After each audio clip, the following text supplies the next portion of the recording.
And hello, folks. Welcome into the Williamson County High School Football Report.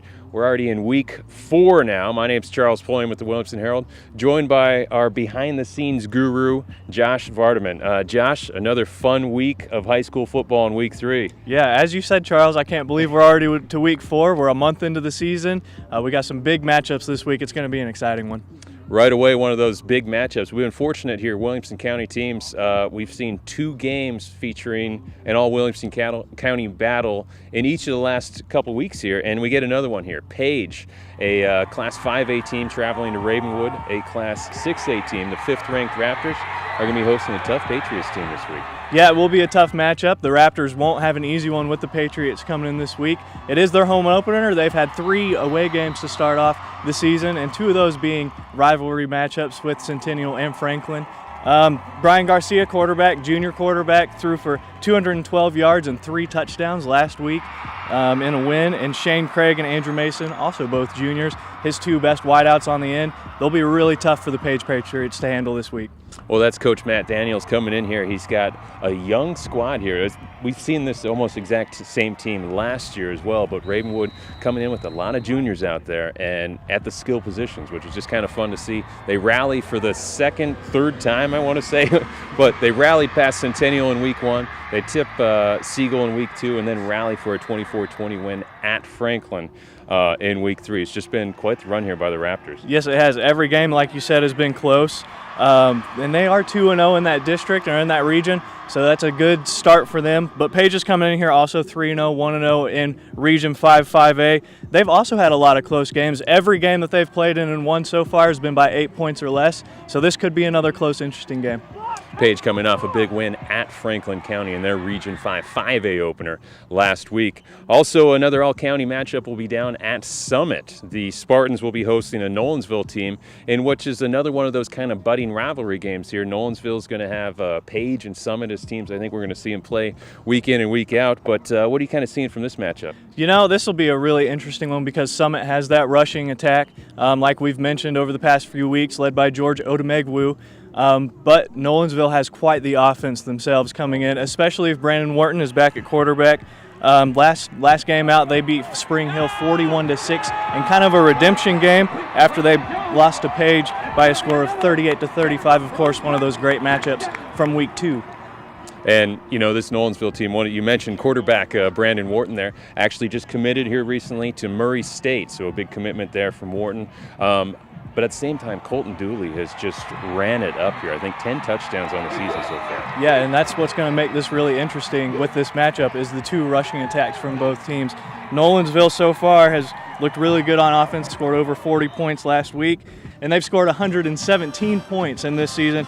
Summit's kind of looking on pretty well there at QB as their young man at front there, Destin Wade, has produced for the Spartans as well. Both very explosive offenses on either side here. Nolensville coming off a win against Spring Hill. I want to take a moment and think about the Raiders family there and really just this area as Coach Will Fisher, the offensive line coach, succumbing to what we think is a heart attack on Sunday, dying just at the age of 33. So our thoughts and prayers out there for the Spring Hill community and that tight-knit group out there.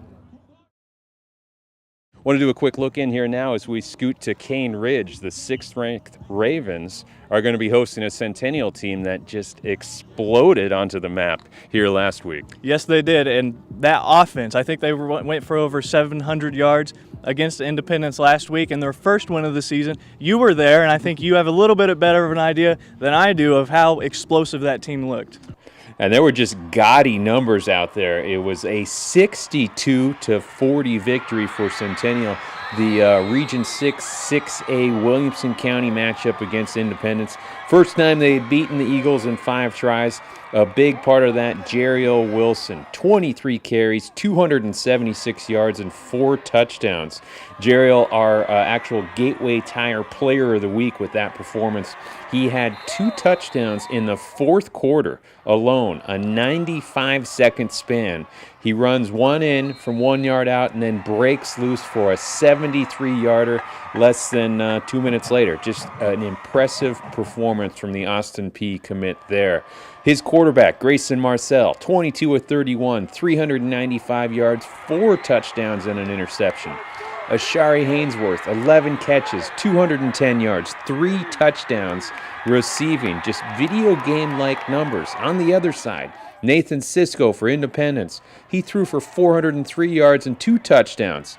TJ Sheffield, TJ, the Purdue commit, 9 catches, 181 yards, 2 touchdowns with a rushing score and a 97-yard kickoff return. I mean, you just can't keep up. Colby Logan, the leading back there for Independence, 17 carries, 108 yards, 2 rushing touchdowns. It was a wild, explosive night right there in Centennial, and just a quality win for the Cougars as they go to 1-2 and get that first win, because they've been close. Total yards, points, you name it. Going to break some records there. But they got a tough battle going against the 6th-ranked team in Cane Ridge, the team that beat them in the playoffs last year and kind of rolled everybody in the county. Yeah, they'll have to bring those video game-like offensive numbers again this week against Cane Ridge, who is 3-0 and 1-0 in Region 5 6A. Let's remember they beat Brentwood in Week 2, 27-24. They were led by Jacquez Norman and Devin Starling, who combined for 304 rushing yards against Brentwood in Week 2. Couple guys we'll be seeing plenty of on Saturdays as well right there. And you know, that goes right into this Independence team who's going to be looking to recover in a 1-2 matchup here because Hillsboro's coming to town. They're both teams here 1-2 coming in. A non-region contest for Independence to try to recover after the defense just hasn't really been showing for the Eagles. No, they haven't at all. They've given up 133 points in 3 games. That's over 40 points a game. You're not going to beat anyone doing that. I don't care who they are. Hillsboro's an interesting team. They aren't playing any home games this season because they have school renovations going there at their high school. So this will be a good test, I think, for Independence, and hopefully they can bounce back with a W. Moving on there, we have Brentwood on the road again here, coming off of quite the showing there against which was an unbeaten Dixon County team, which is, again, we talked about last week. Kind of weird to say, but Brentwood rolling past Dixon County, and now they're headed to Stewart's Creek.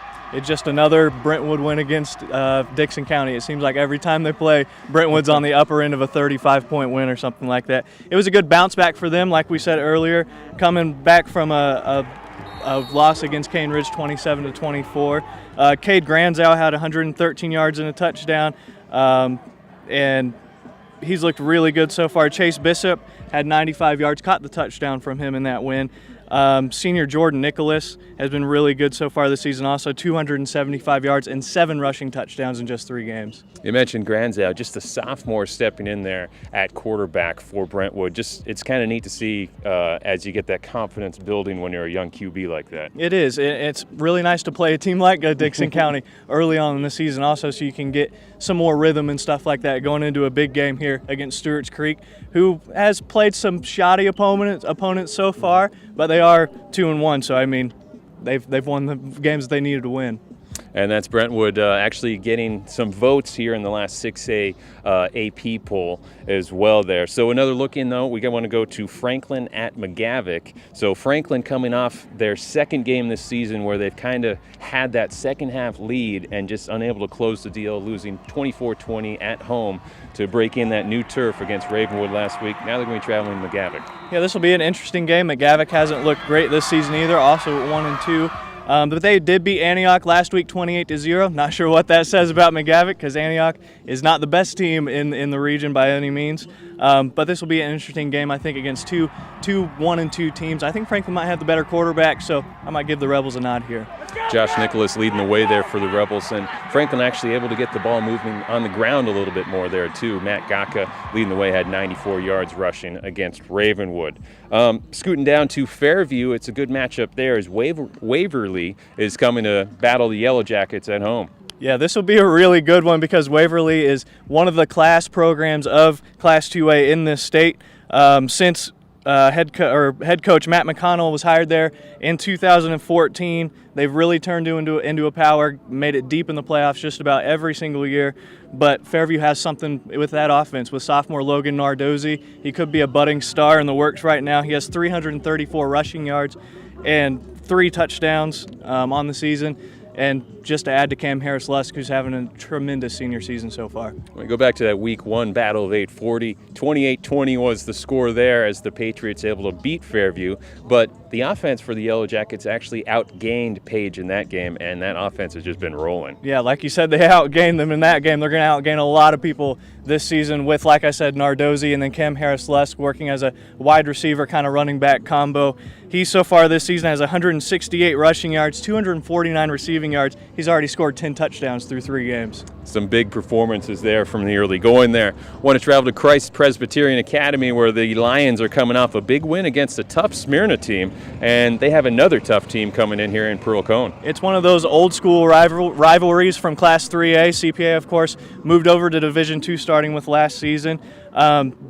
Pearl Cone's 2-1. They've looked so good so far. Beat Giles County last week 55-35 in their 5-3A opener, and that was their second time scoring 50 points this season. Their other game was a 17-7 loss against one of the better teams in the state in Division II, Montgomery Bell Academy. This will be a really good game.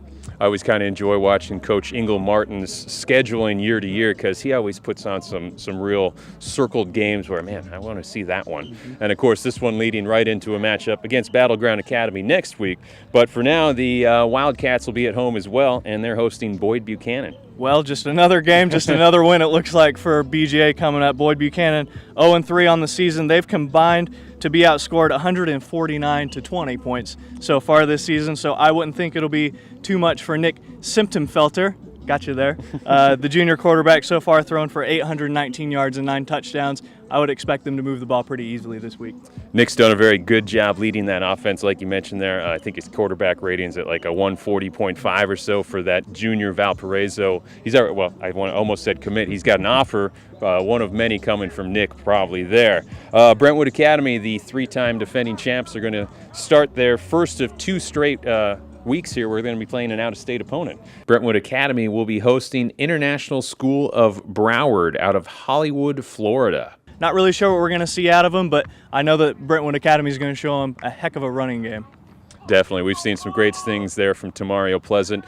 Wade Williams has been leading that offense quite well as well. So BA facing, again, an out-of-state opponent, but it should be a fun one there. Over at Pope John Paul II, we'll have the battle for the Bishop's Cup there as Father Ryan comes to town. Father Ryan coming off a 27-14 win over Stratford. And what are you seeing from this Bishop's Cup battle? You know, this will be a really interesting one because both teams have played other Division II AA or AAA teams on their schedule already. Both of them already playing Brentwood Academy, who had 0 issue with either team. So this will be a little bit of an interesting game to see what these two teams are really all about. As you said, Pope John Paul, or Father Ryan 2-0 so far this season and beat Stratford 27-14 last week after the 43-3 loss they suffered at the hands of Brentwood Academy the week prior. And a pretty similar score there when you think about how Pope John Paul II played Brentwood Academy last week and fell, I think, 43-7. So if you wanted to use a weighted measuring stick there, it's kind of a tough one when you go against BA. Very weighted, yes. Yeah. This is a very weighted measuring stick. And at Franklin Road Academy up on the hill, DCA will be coming to town, and FRA is coming off a win. Yeah, how about those Panthers? Last week got their first win of the season. They're 1-2 so far. Beat Lipscomb Academy 20-17, and a little bit of a comeback win. They trailed at halftime 17-6. This is a start of a good home stretch to end the season for them. They'll play 5 of their last 7 games at home. Down near Leapers Fork, Grace Christian Academy, the young school there, in this transition year here is going to have quite the opponent coming to town, kind of the level for the area for 1A. Yes, they are. As you said, Cornersville's coming in. They were the state runner-up last year at the Blue Cross Bowl. They're 3-0 and have registered 2 straight shutouts going into this matchup. They have outscored opponents 121-20. When you outscore opponents by 100 points through 3 games, I think you're doing a little something right. Big uphill battle there for the GCA Lions. Lots of football to be played this week. We're looking forward to a wild week 4. As usual, check us out, Williamson Herald online. We'll have all the stories, the photos, we got videos, and we're going to have quite the game here at Ravenwood as Page comes to town as kind of our feature game of the week. Really, for myself, Charles, for Josh here, we just happen to have you on board for one more week here, and be sure to check us out online for more.